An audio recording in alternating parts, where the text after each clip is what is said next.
talking the big new true crime documentary on Netflix called Kidnapped. It's Elizabeth Smart's story, one of the most famous survivors in this country. And this one's extra special because we got to interview Elizabeth just a few weeks ago about her new book and this new documentary and about why it was important to her to do this project now, so many years later. If you're not familiar, Elizabeth Smart's case began in June of 2002 when the 14-year-old was abducted by a man who had worked on their house, done handyman work on her house, and was held hostage for about 9 months before she was rescued. But this was a crazy case. This man claimed to be a prophet and that this was a religious thing he had to do to take her as his wife and plan to kidnap other girls as his wives as well. The criminal was Brian David Mitchell and his wife, Wanda Barzee. They held her in a tent. They stayed in the mountains. They raped her consistently. It was horrific. And Elizabeth really thought she was not going to survive this. They kept her outside of Salt Lake City for a long time before they took her to a place in California. But Elizabeth herself was able to convince her captors to get them back to Utah because she thought if she could get back to Utah, that somebody may recognize her and she would be rescued. And that is what happened.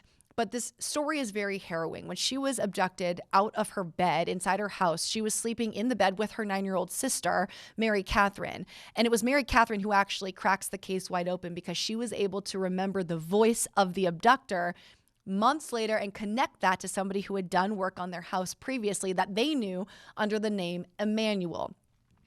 It is really, really interesting and impactful to hear the Smart family in this documentary. I have watched most of it.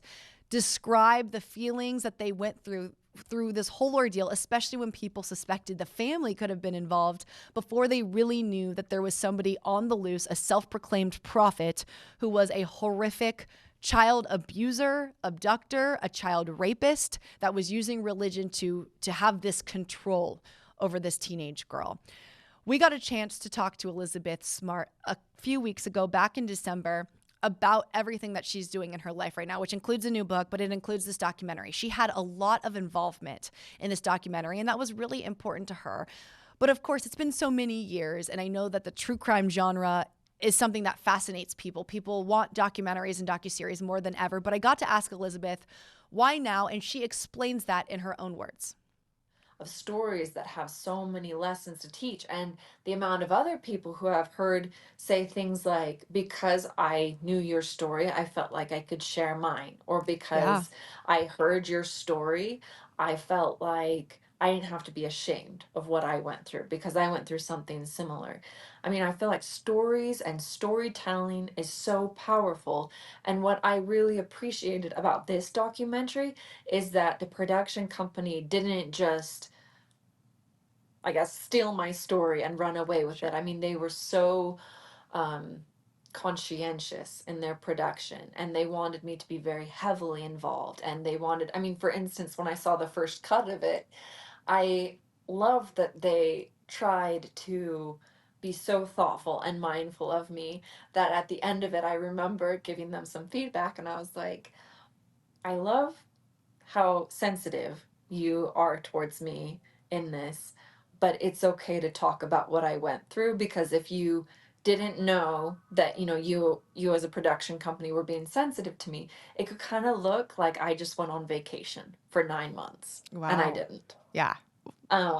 And so, like, I really just appreciate how much consideration they gave to me and my feedback and involvement. And, I love and I appreciate when I see the victims, these survivors, being able to be the ones kind of leading their stories and saying, this is how it really was, and being included, because I feel like that's what's most impactful.